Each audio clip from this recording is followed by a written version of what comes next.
Well, hello, everybody, and welcome to the Tingling Tea. Here at the Tingling Tea, we talk about the strange and the supernatural, the weird and the wonderful, the creepy and the cryptid, and all that is phenomenally freaky. With me, as always, is my most beautiful host of the most, the one and only Miss Annabelle Chimpton. Alas, you didn't. I did. Miss Annabelle Chimpton. I love that Greetings. lipstick. Oh my goodness.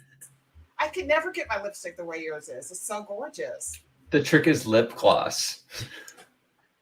Mm. It covers up all the mistakes of the first layer. Oh, it does? Then I'm going to have to do that. I'm going to have to do the lip gloss. Well, let's go ahead and introduce our next host. He is a friend to the friendless, a superhero to all the kitties and cats and dogs out there in the world, a lover of nature, a photographer, and one of the smartest guys I know. Smarter second to Annabelle, or first to Annabelle. I'm not really sure because both of you are very smart. The one and only Augie Eddie Ominous Peterson. I never know how to take those introductions. I don't know. I don't know what the heck I'm gonna say. Second to Annabelle.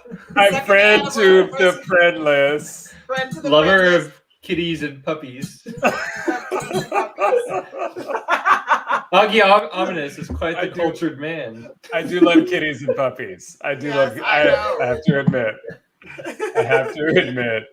I was actually looking at kitties and puppies before we came on. I was just looking at a website for available kitties and puppies.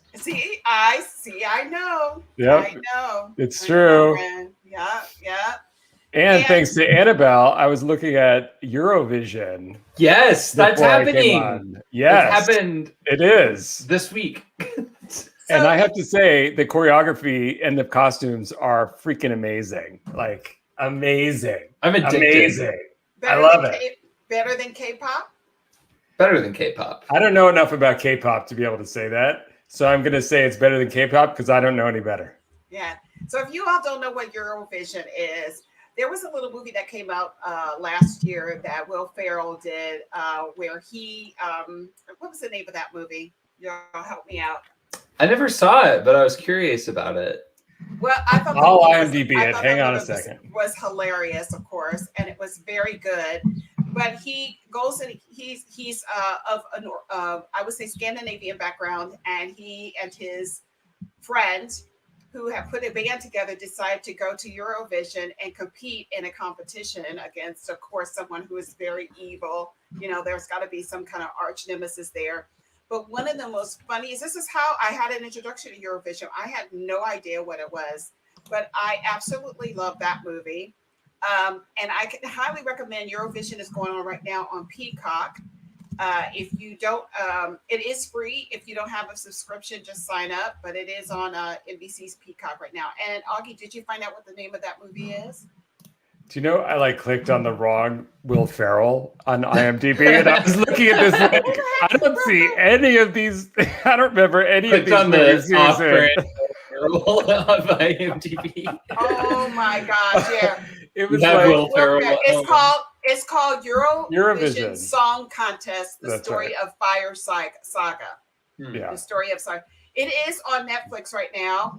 Got some like I would say half and half on who it was, but it has Rachel McAdams in it and Will Ferrell. And I believe the reason why Will Ferrell decided to do this movie is because his wife is Scandinavian, and this is how he found out about Eurovision. But Eurovision is the best thing ever. Every time I have friends over in Europe and they live tweet the whole thing. I was there for Eurovision like 3 years ago. I was there. It was like insane. It was insane. It was a huge. I wasn't at the contest, but I was at a pub.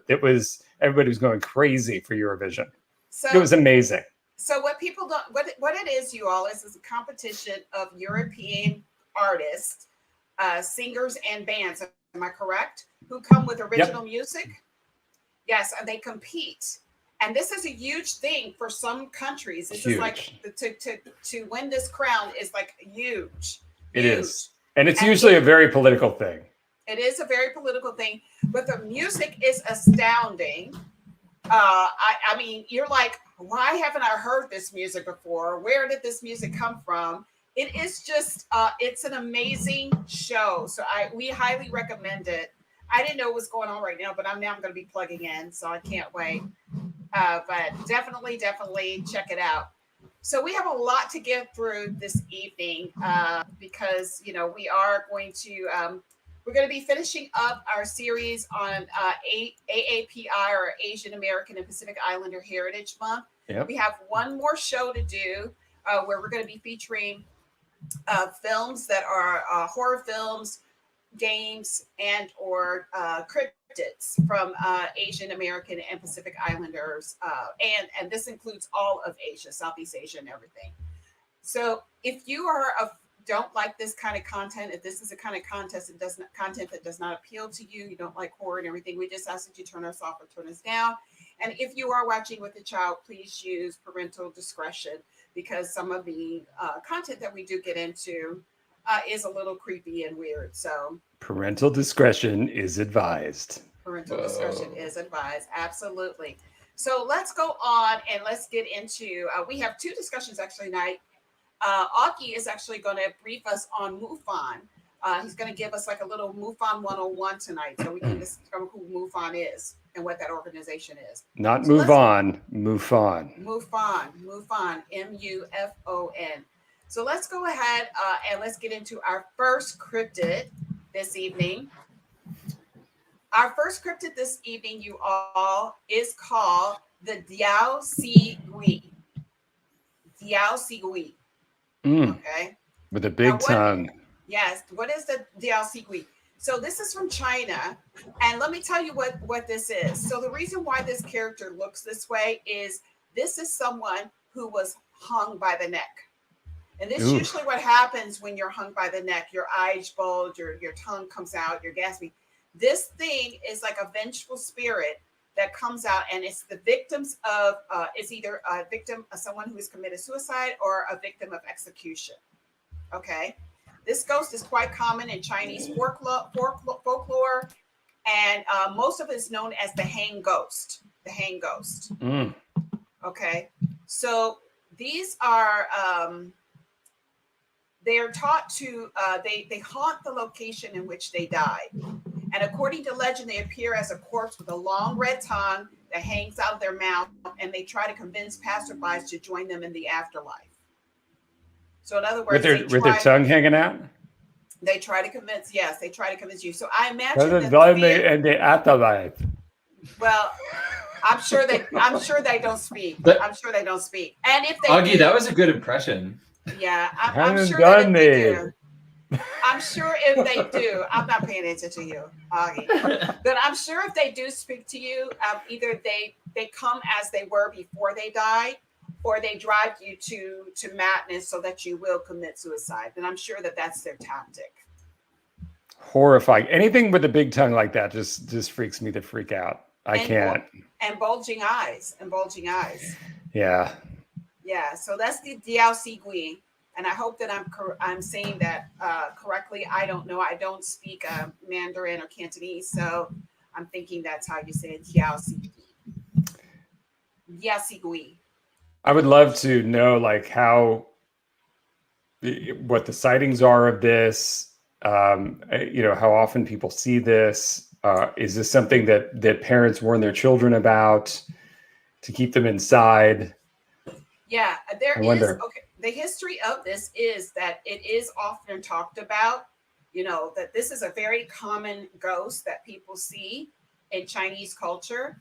And they do warn their kids about the Diao Si Gui, so people know, they will call it out. Oh, it's a Diao Si Gui, because they know about it. It's steeped in their folklore. Wow. Yeah, definitely. I don't know how many sightings have been seen of this Diao Si Gui. I actually did not find any footage specifically, but I think that if we did look, we might be able to find somebody that might have come across it at some point. I bet it would help to have someone that was fluent in Chinese and could search the Chinese internet for sightings of this. Oh yeah. Maybe there's something that we can look into later, go into this, but it's a horrific looking ghost in my opinion. Yeah, I would not be too pleased if that thing showed up at my house. No. No, definitely not. Definitely not. Definitely not. I'm terrified of any Chinese ghost.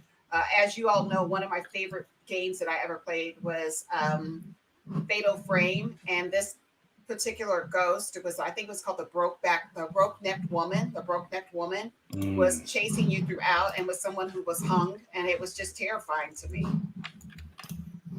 It is so freaky and scary. I don't see any videos offhand. I see a band called Yao Sigui. Yeah, no, but I don't see that. No, probably named after that. But I'm sure that if we went into Chinese, if we went into maybe some of the dark web, we might be able to find something, footage or Reddit. After you.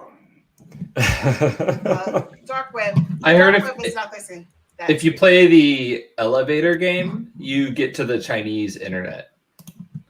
Oh gosh. Really? With all the good videos, yep. No, thank you. No elevator game for me. No. All right, so let's go on to our next cryptid. Our next cryptid is from the Middle East, and it's called the Ifrit. Okay. Oh wow. The Ifrit can also be spelled Ifrit, E-F-R-E-E-T, Ifrit, E-F-R-I-T-E, Ifrit, I-F-R-E-E-T. There's many versions of this, but everybody knows what that word means when you say it. Now, within Middle Eastern culture, there are, of course, and people don't know this, but they refer to ghosts as demons, because if you are still a ghost, you're not supposed to be here. So it's demonic of a presence. And then in the Middle East, they call these things jinns. Now, our idea of what a jinn is that a jinn is, a genie in a bottle. That's what that came from. Genie came from jinn. Really? In actuality, yes. Mm-hmm. I did not know this. The jinn is a demon. Oh. It's a demon. And when you come across a genie with a bottle that grants you 3 wishes and stuff like that, it's a demon that's capable of doing that. That has been somehow entombed or encased in the object in which you're rubbing to get the genie to come out.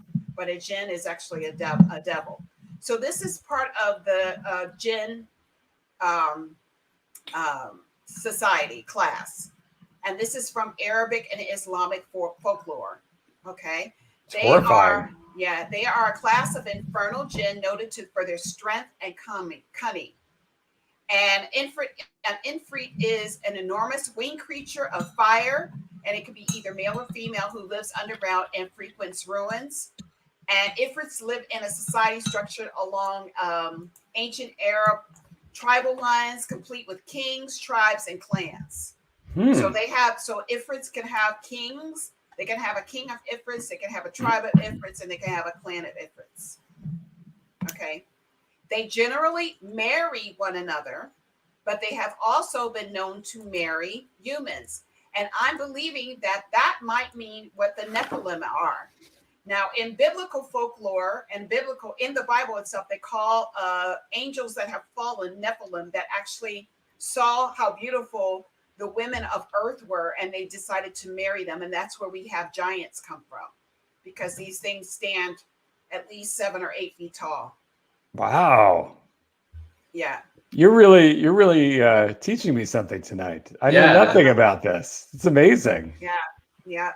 And so ordinary weapons and forces have no power over them. They are susceptible to magic, which humans can use to kill them or to capture and enslave them, which we were talking about before, enslaving them in a glass lamp or something like that. And as with jinn, an Ifrit may be either a believer or an unbeliever, good or evil, but it has most often depicted as wicked and ruthless, and a ruthless being. So it actually decides if it wants to be good or evil, but mostly they're considered to be evil. So it has free will. Well, it certainly looks evil from these photos that you're saying. Yeah. But I can see that. Look at that genie looking thing. I can see where that's come from. Exactly.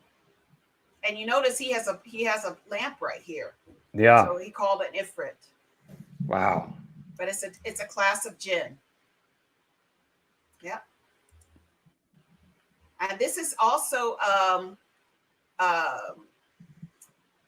this is also in Persian culture as well. Wherever there's an Islamic culture, that's where Ifrit is present. Yeah, I wonder had what no the idea. tie is. I wonder what the tie is with Islamic culture. Like, what's the tie between the Ifrit and Islamic culture? If it's Well, always present. So in Islamic culture, similar to Christian culture, they believe that the devil and his minions were fallen angels, same as we believe. Mhm. Same as we believe. So in order to say that, in order to say what an Ifrit is basically a fallen angel, but it has a name. And it's not too different. It's not too different from, hi Mia, it's not too different from what we know as the demonic culture, as having, you know, a general, a high general, which is the king, which we know is the devil, and then other minions underneath it. It's similar to that, very Wow. similar to that structure of hierarchy. It's so interesting that even though they're different religions, the it still has the same sort of core belief system that includes these. That's so fascinating to me. Well, we could get into a whole nother reason why that is, but here it is, you all. For those who don't know, we believe in the same God. Just what so, yeah, but that's what the Ifrit is. Very That's amazing. horrifying. Mm-hmm. All right, and so go ahead. Do you know if there's been any sightings of the Ifrit? So actually, you know, I love to watch a lot of videos, Right. of these videos, and now lately, a lot of Islamic people have been doing ghost hunting. They actually have YouTube channels where they go and they ghost hunt. They go to like abandoned places and they run into what they call jinns. Now, there was actually an Ifrit seen in Phoenix at one time. You know, oh wow, yeah, somebody saw an Ifrit. They thought it was a tree, and they realized that it wasn't. It was something that wasn't supposed to be a tree, and somebody captured it on film. But it was an Ifrit actually standing in the midst of. There was a big torrential, I think, a rain or something in Phoenix, and they saw this Ifrit standing there. So, I mean, they don't actually call it by classification when they do capture these beings on tape. They just call it a jinn. Sure. Yeah. But there have been a lot of sightings of Ifrits. I mean, just jinns as a whole. Right. I would love to see some jinn hunting videos.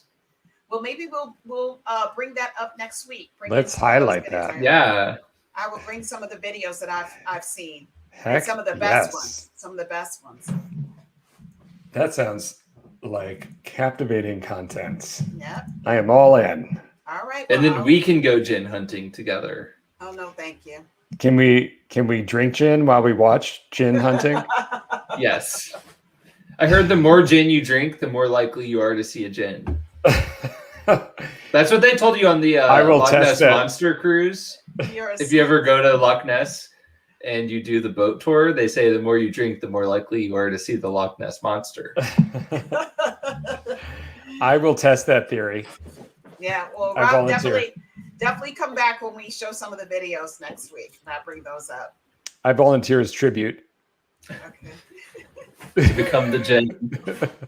I will test the gin theory. All right, let's go to our next cryptid, our next and last cryptid.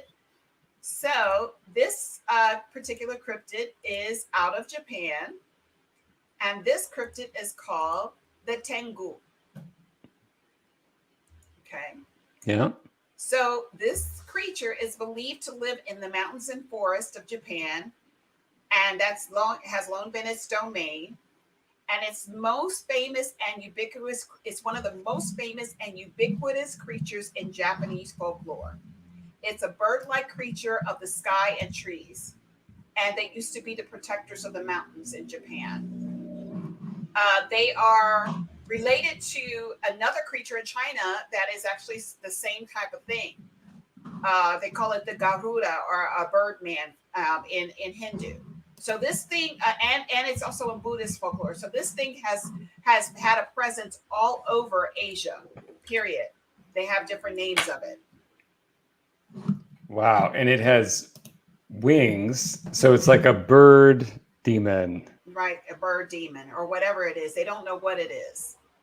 They believe that it's some kind of a sentinel, but I mean, honestly, I believe that it is. From the Buddhist perspective, Tengus are disruptive demons and harbingers of war. But their image gradually softened, however, into one of a protector, and it's still a dangerous spirit of the mountains and forest. Mm. Yeah, it does have that red devil situation going on at this imagery. It's so interesting to look at the costume that it's wearing. Mm-hmm. So the costume is called the distinctive garb that the Tengu wears is called a yamabushi. Okay. Yeah, but it's associated with the Tengu is associated with an aesthetic practice known as the Shugendo, and so they're usually depicted in this particular garb. Now I'm not sure what Shugendo means, but it must be some way of it must. I'm not sure. Maybe you all can look it up and see what it is. It's spelled Sugendo, Shugendo. So now they believe that these creatures were hatched from eggs, but I think that that's just speculation because nobody's ever actually come close to it. But in my opinion, it looks like a demon. It just. I mean, that looks like a demon. Wing. Yeah, it just has dark wings. And they have a very Pinocchio nose. Yeah. Did you find it? That's awesome, though. I love this imagery. I did. It's filled with really big words. I'm still looking for a good, succinct Shugendo. It's a syncretic religion, a fusion of existing practices and traditions. It was inspired mainly by esoteric Buddhism, Taoism, and local shamanistic and folk religions. So then it's a practicer of this particular religion. Yeah. Yeah. Well, they said that it's known to have possessed an array of supernatural powers, including teleportation, telepathy, premonition, and thought projection. And it says that it's been known to get into someone's mind and to drive them insane. It also shapeshifts. But they it's got quite a tool belt. Yeah, it does. Bag of tricks, if you will. It sure does. Now they say that this is a harbinger of bad luck, but a lot of people equate it to the Mothman sightings. Oh, that makes sense. Yes. Very much looks like Mothman.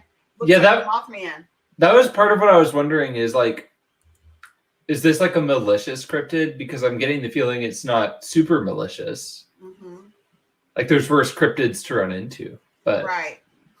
Well, imagine the encounters that most people have had when they've seen the Mothman. Some kind of disaster ensued. Some kind of horrific disaster. But it has basically caused people to go insane.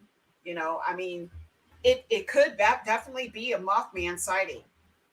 And that these protectors or these harbingers of bad, things are all around the earth.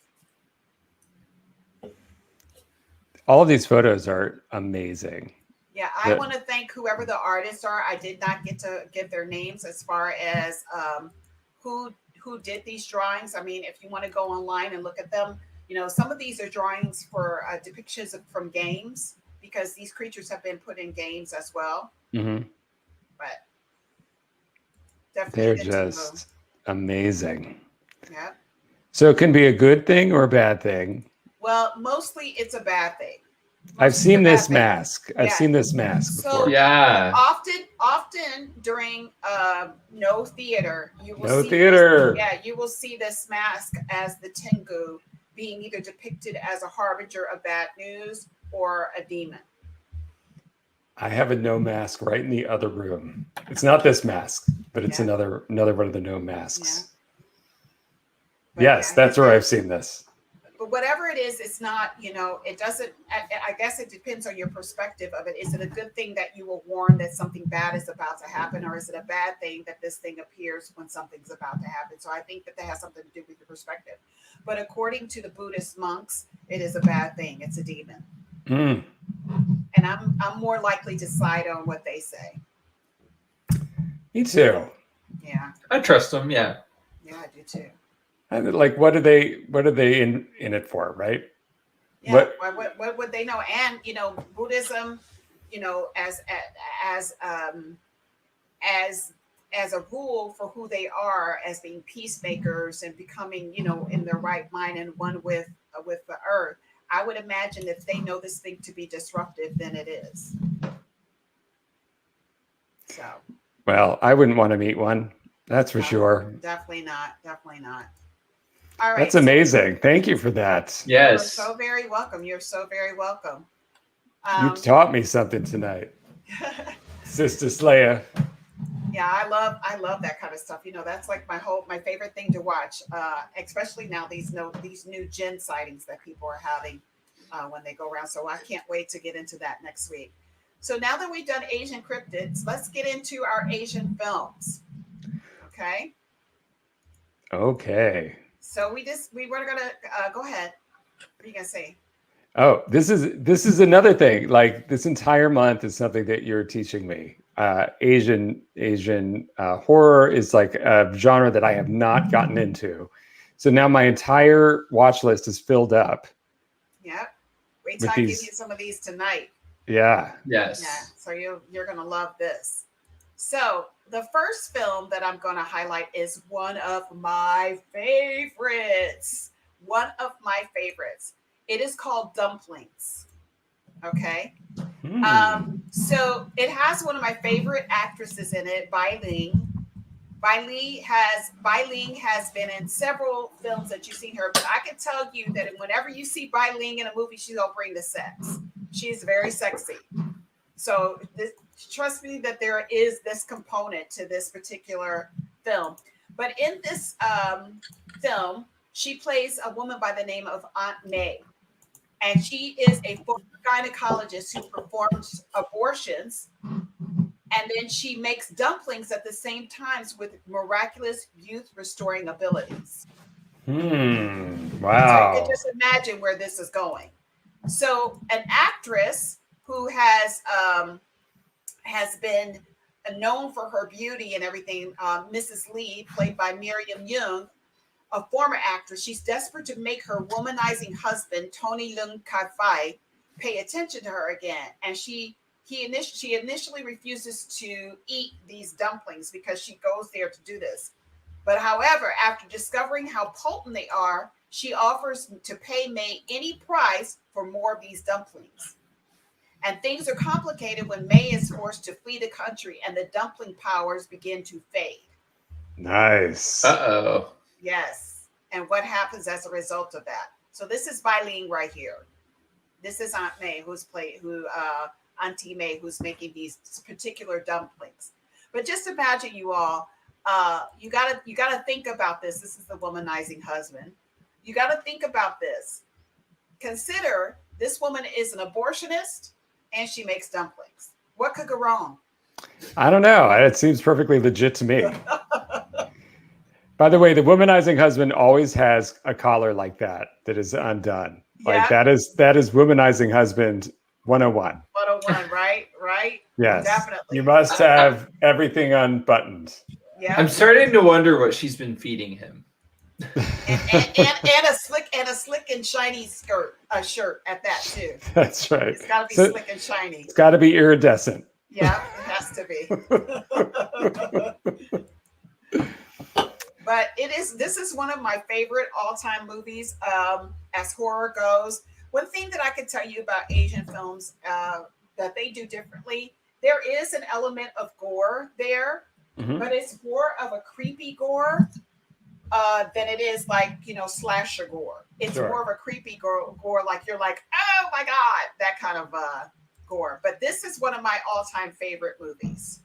Ooh, yes. That's a good shot. I'm definitely interested in it. Oh, I'm definitely checking this movie out. This is exactly the type of movie I would watch. Oh, you would definitely love this movie.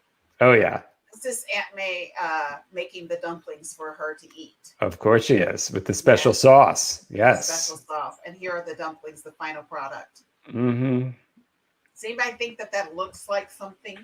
That doesn't look like one of the meats that you should put in a dumpling. I don't think so either. It's like they're holding hands. It's like the dumplings are holding hands. I know.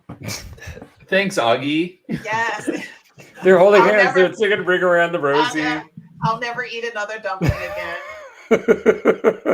But you all can just imagine. You can just imagine what ensues as a result of this this dumpling making. So that's my first movie that I absolutely love. I love it.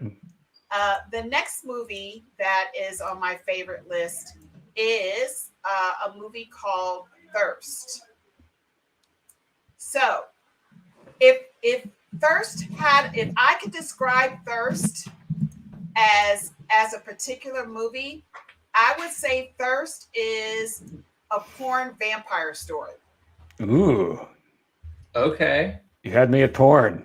You had me at vampire. Our forces combined.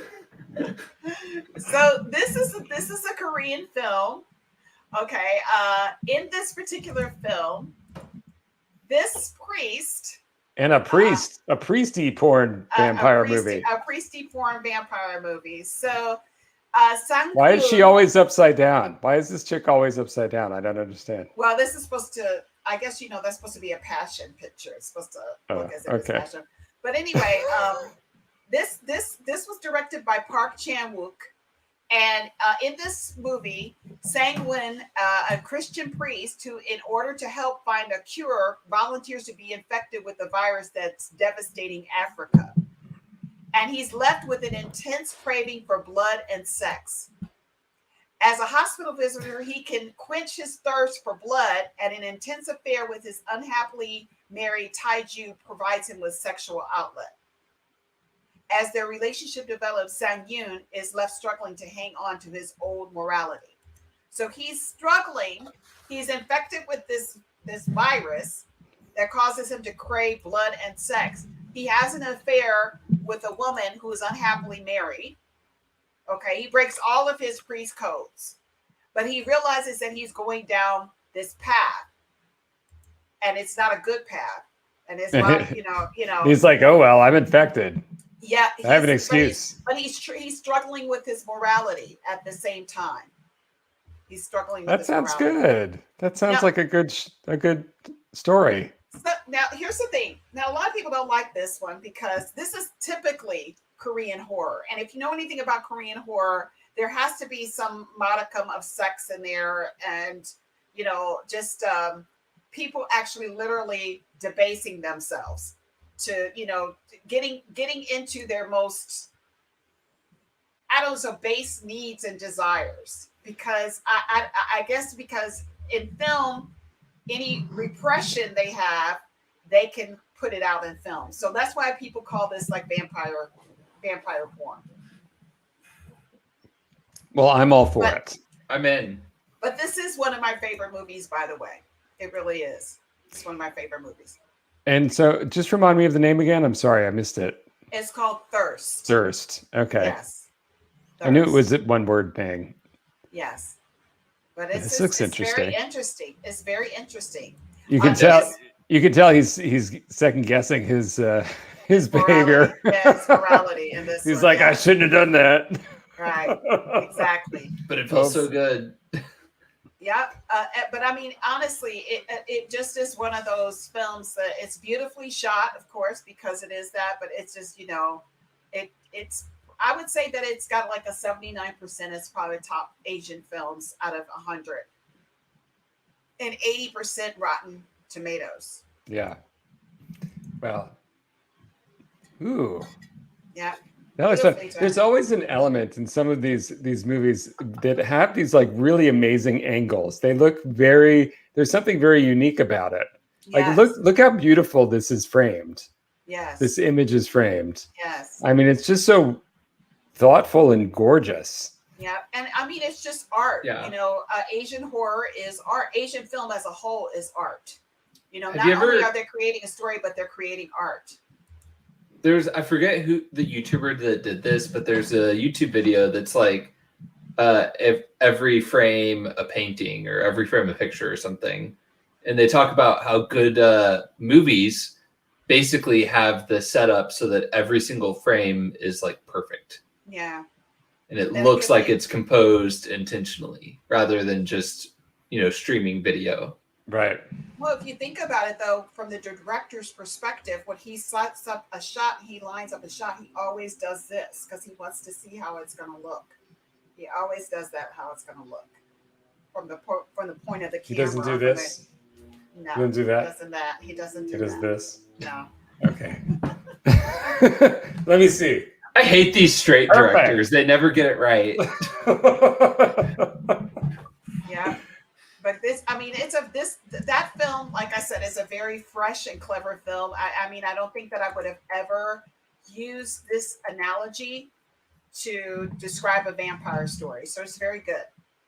Yeah, I don't even honestly see the vampire part of this movie other than in the desires that he's struggling with. Right. I mean, it's not the cliched vampire that you're thinking about with the teeth and the cape and everything like Sucking that. the blood. I want to suck your blood. Exactly. Ah. I'll say that with a Korean accent. But don't try it. I'm not gonna do that. Nope. No, don't No, try it. I'm woke enough. I'm not fully woke, but I'm woke enough. I'm not going to do that. We're the tingling tea. We're the tingling tea. I would only ask somebody who's Korean to do that. Okay? I agree. Try to imitate Dracula with but this is not that. I am a white guy. I do not do these things. And feel the temptation. No. Nope. Don't do it. What does Breitbart want you to do? Oh goodness.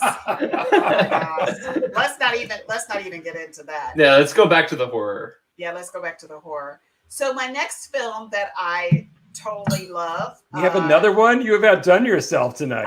Look at all this work you did. We're going to do this. This is my last film that I want to talk about. My last film is called The Maid.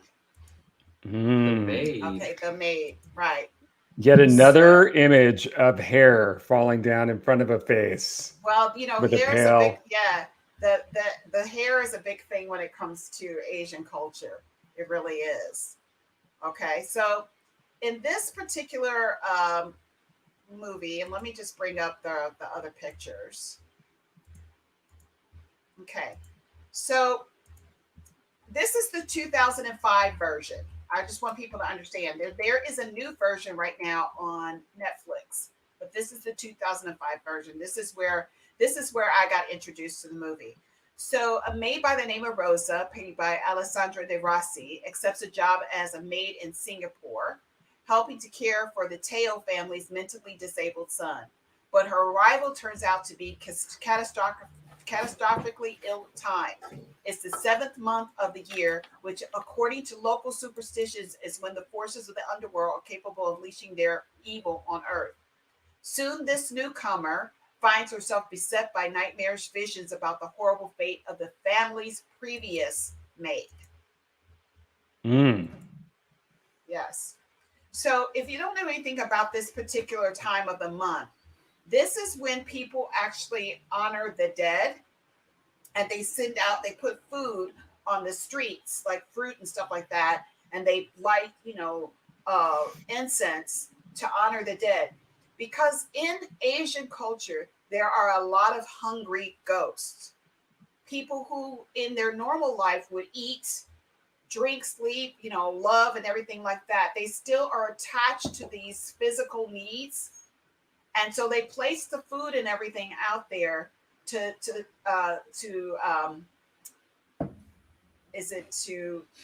placate the ghost. Wow. Okay. So they're placating it. So they're just sort of appeasing it. They're appeasing it so it doesn't go into their home, I guess. It doesn't go into their home, or that they don't dishonor their family member by not bringing out food. Right. And you'll see this is a very common time of this thing. So this maid who comes from Singapore doesn't know that this is going on at this particular time. She doesn't know particularly with this family. And so she's caught up in this event getting all the specifics of the event. Sure. This is a creepy film. By all standards, it's a very creepy film.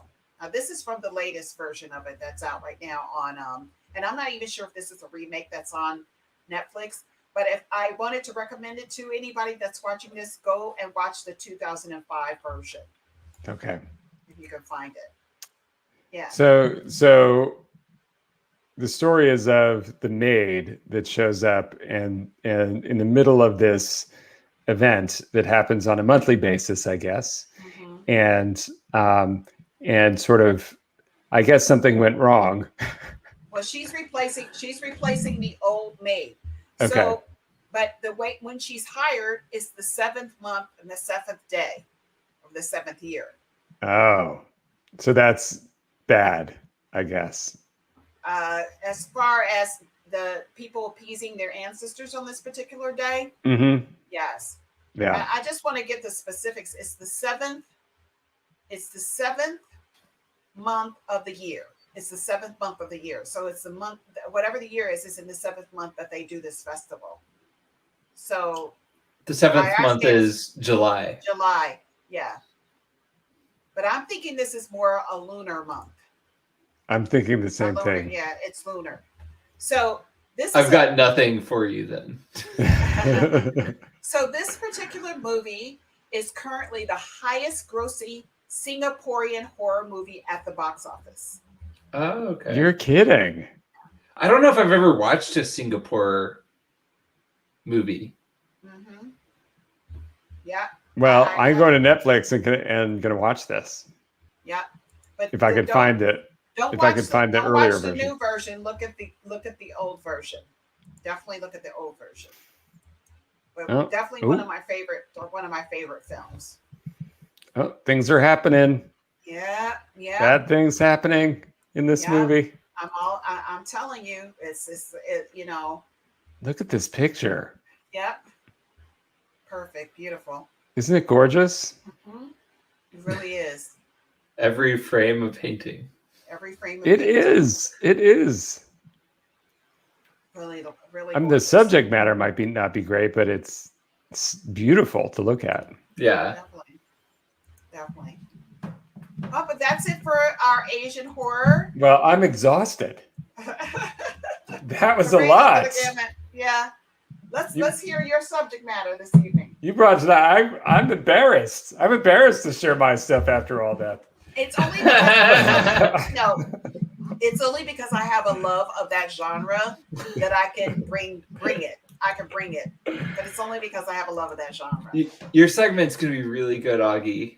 I can't wait to hear I need to hear this. I need to hear that. I can't wait to hear what McDonald's menu item you're reviewing today. Oh my God, the McNuggets are still amazing. Even though they strip out all of the things that make them taste good, and then they put it back in the form of fake flavors. It's crazy how they do that. Yeah, terrible, but they still taste so good. And the French fries are still incredible. So, and the coffee is still way too hot. All right, so and I love their coffee at McDonald's. Love their coffee even better than Dunkin' Donuts. I love their coffee. Yeah, I can't go to Dunkin' Donuts anymore. I go there and it just tastes too watery for me. I need something with bold flavor. Yeah. And something bold, something corporate, something McDonald's. I don't know about corporate, but bold, definitely. Definitely bold. The coffee at McDonald's is delicious. It's good. It is good. It's very good. All right, y'all. So I'm going to be talking about something called not MUFON. It's not MUFON. It's MUFON. MUFON. And MUFON stands for something that I can't find right now. No, it stands for the Mutual UFO Network.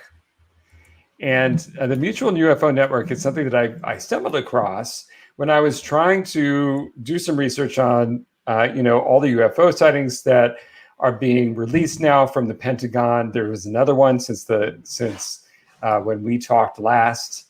There was one last week that was released.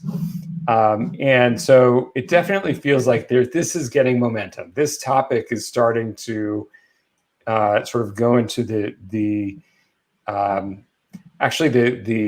first run news programs, right? This is actually getting some coverage now in a way that's not jokey. So, but MUFON is actually the world's oldest and largest civilian UFO investigation and research organization. And it has its roots all the way back to 1969, when at the time it was the Midwest UFO Network. And it has its roots in people that are pilots and astronauts and people that are, constantly in the air doing and familiar with what aerospace, the limitations of our current aerospace hardware and airplanes. They see these things in the air and they have no idea what it is. And they've been seeing these things for quite a while. And no one was taking it seriously. No one was really focusing on it. Of course, you have the Roswell sightings, and you have these,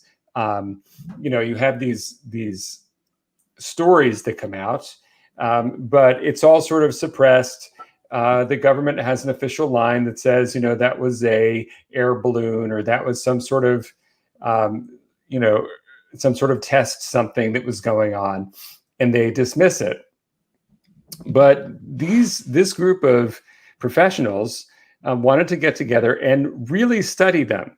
And what they did is they said, okay, let's put together some goals for this particular group, so that we're not just going at this and without any structure.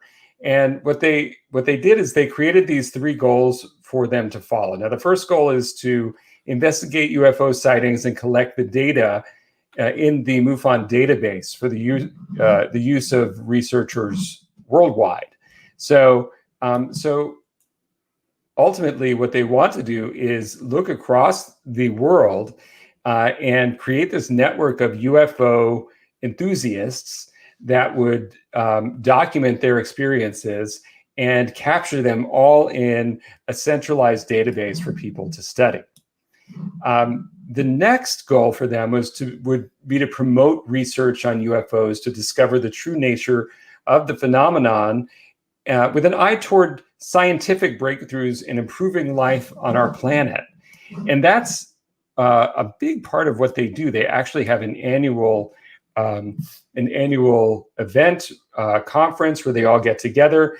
They have individuals that investigate different phenomenon and sightings across the world, and they all come together and they present their findings at this conference once a year. And you can become a member. Absolutely. It doesn't look cheap. It's not necessarily cheap, but it's also a volunteer. Like it's 501c3, so it's a volunteer nonprofit. They need help, like updating their website and everything that you can imagine a nonprofit would need.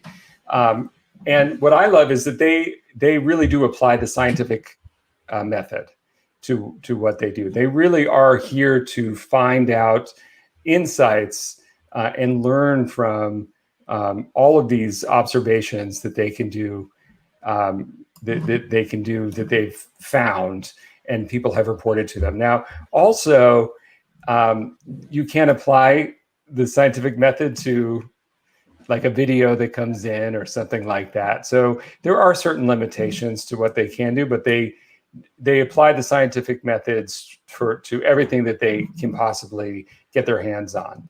And the third goal is for them to educate the public on UFO phenomenon and its potential impact on society. So all of this is fascinating to me as we're building up to next month's reveal of this large report that's coming out about UFO investigations that have happened over the past decades to Congress, to the U.S. Congress. What MUFON actually has also are the top 10 the top 20 most recent UFO sightings, which they continuously update. They have a live map where you can go, and it's US based. They have a map where you can go and search for see where the UFO sightings were, what type of UFO, what shape it was. You can read about the specific incident that happened or event that happened in a particular area. And they also debunk UFO sightings, right? Certain UFO sightings are debunked by them.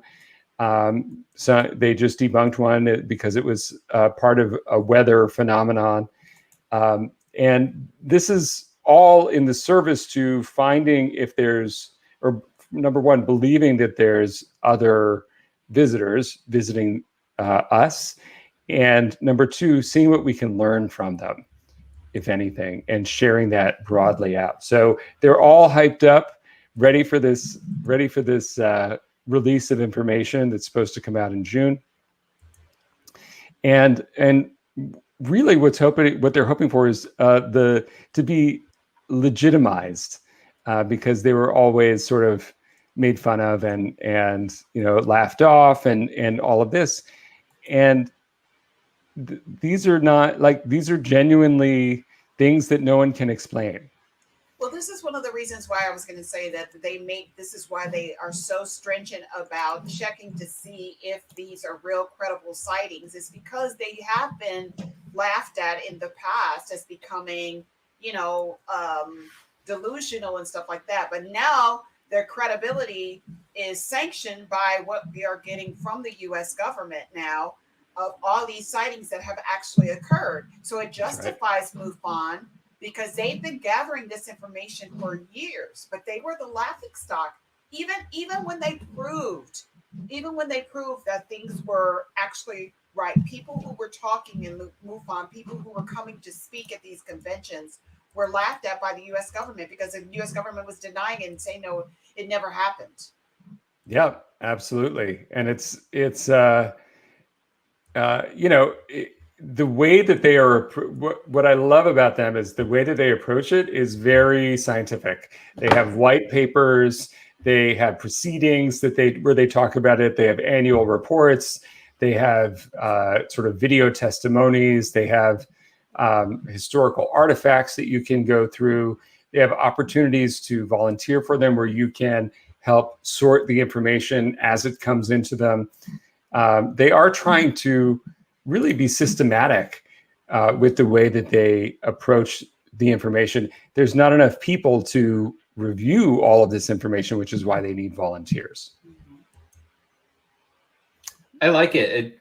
I like that they have the part of actively trying to debunk what they get rather than immediately accept it at face value, because I think that's the downfall of a lot of organizations like this.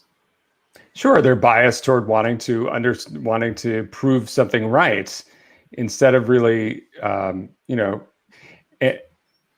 it's not as though they're in a lab, so it's not as though you can do, repeatable experiments on some of these things, but you can certainly take that approach and try and approach things as objectively as possible, which I think is the spirit that they take to this.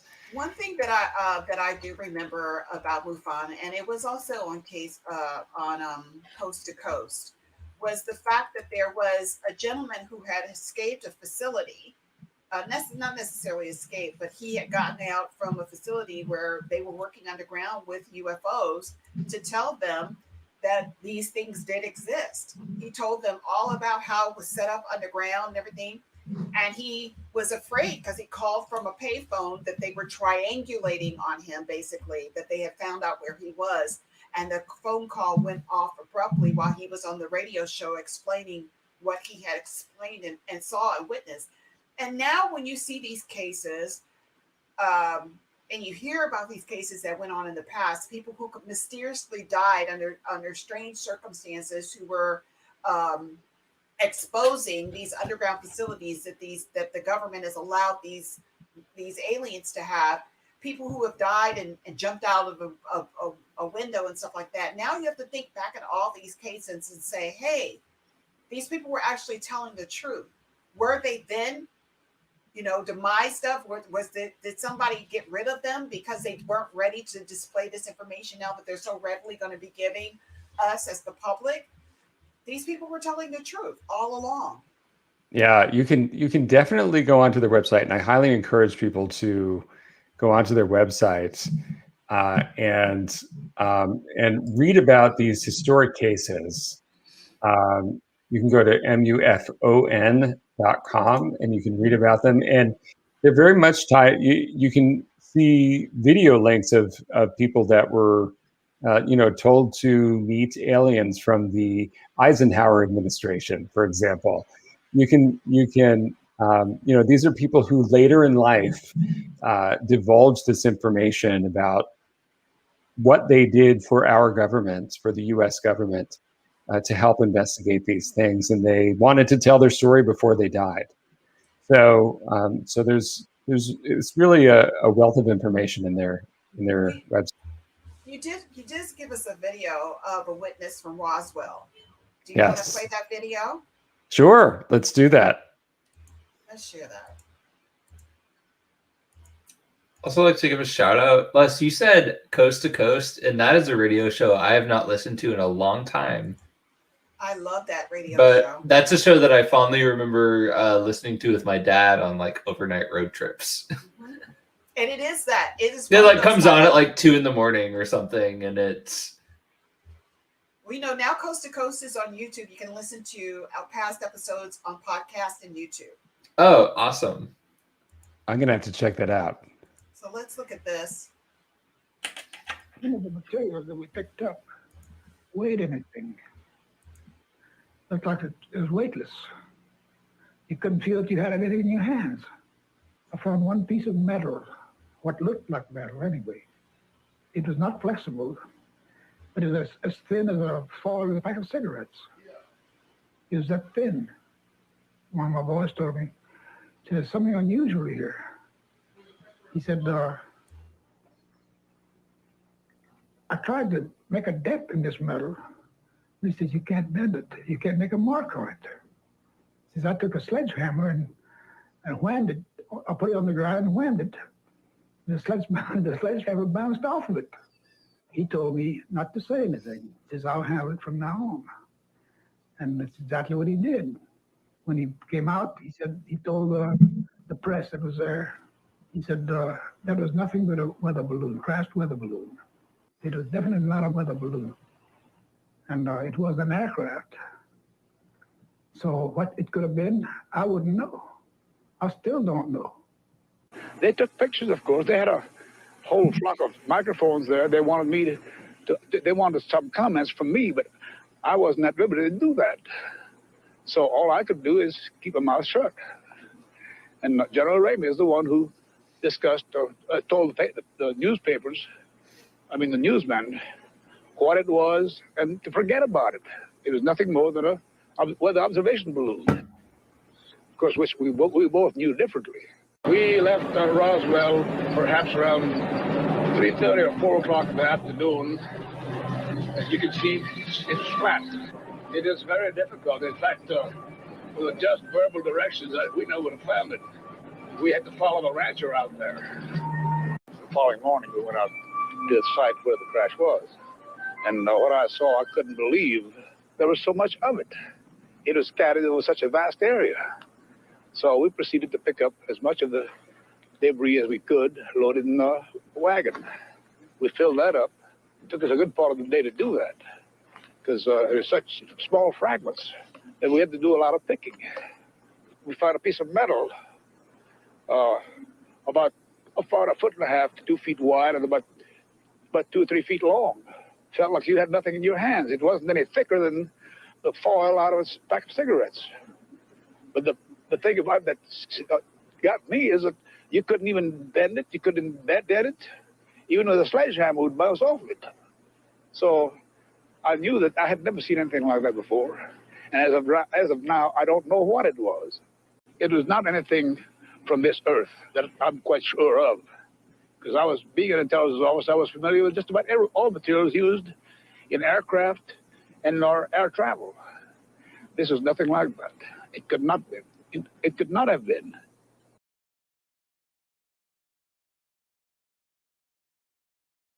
So fascinating. So this is definitely, I have a feeling, going to increase as we get closer to the release of the documentation. Do you know what date that is? I'll find out. I was actually looking for that earlier today, and I couldn't find a specific date, but I'll definitely get back. It's going to be. We should do a full show on it. Yes, we should. I think we should. A debrief. Yes. I think what is amazing about this is that we know that Area 51 does exist. We know now that plane did crash. We know that they did collect bodies. We also know, what is about to come out from the U.S. government is a bombshell. Because everything that we've been told was not the truth, it probably was the truth.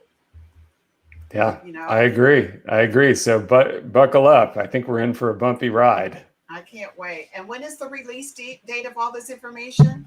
I'll get you that very soon. Okay. Do you want to go on? I think you did have something else. Did you want to show that, or? I think we've covered it. Okay. I think the other thing was just a nice to have. Okay. Well, we'll keep that for next week. Yes, definitely. I can discuss this. So that's it, ladies and gentlemen. Thank you so much for hanging out with us this evening here at the Tingling Tea. We will be back next week, same time, 8 o'clock Eastern Standard Time, 7 o'clock Central Standard Time, and 5 o'clock Pacific Standard Time. That will be the last of our series that we're doing on Asian horror and Asian film and games. Sadly, since that is my favorite genre. And just let us know where you're going to be, Augie and Annabelle. Tell us where you're going to be so they can catch us through the week until next Thursday. Oh, I'm going to be right here and on Instagram. So come and find me at Augie_ominous. Annabelle? Yeah, I'll be right here on Instagram at Annabelle_Chimpton and on Twitch at Annabelle_Chimpton. So you know where I'm at. And you can find me here every Thursday at the Tingling Tea. You can find me on Instagram at lfry1 or at SistaSlaya, which is my gaming name. I'm also SistaSlaya on Twitch. My game of choice right now is Dead by Daylight. You can also find me on Saturdays with the Bent Apple TV at 1 o'clock Eastern Standard Time, and Sunday nights with This Week in Pop Culture with Evolution Comics on Sunday. So thank you all for hanging out with us this evening. We will be back next week. Stay safe this week. Stay spooky. Stay spooky. Stay spooky. Bye-bye. Bye.